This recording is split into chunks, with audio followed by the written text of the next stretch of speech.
మా బాధలు ఏంటంటే మీరు షెడ్యూల్ ప్రకటించి గ్రామీణ ప్రాంతాలలో ఎక్కడికక్కడ నేను వార్డు మెంబర్కి పోటీ చేయాలి, నేను సర్పంచ్కి పోటీ చేయాలి, నేను ఎంపీటీకి పోటీ చేయాలని చెప్పి అనుకుంటోళ్ళు ఏం లేదా అని చెప్పి ఇప్పుడే కూర్చోబెట్టి దావతులు ఇచ్చే పరిస్థితికి వస్తే డబ్బులన్నీ ఖర్చు పెట్టిన తర్వాత ఇవాళ అసలే దసరా పండుగ, అసలే బతుకమ్మ పండుగ, నిన్న మీరు షెడ్యూల్ ఇచ్చిండ్రు, నిన్న నుంచెల్లే ఉత్సాహం మొదలైంది.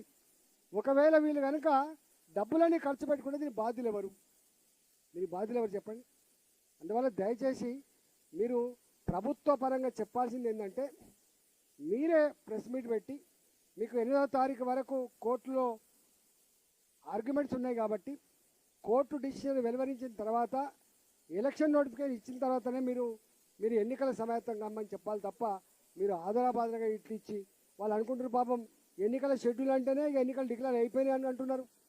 ఇవాళ మొత్తం రిజర్వేషన్లు ఇదొచ్చింది అదొచ్చిందని చెప్పి ఆతృత పడుతున్నారు. కాబట్టి ప్రభుత్వం ఇంత పెద్ద గంభీరమైన విషయాన్ని బీహార్ ఏం జరిగిందో చూసిన తర్వాత, మహారాష్ట్రలో కూడా ఏం జరిగిందో చూసిన తర్వాత తెలంగాణ ప్రజానికాన్ని వంచకూడదని చెప్పి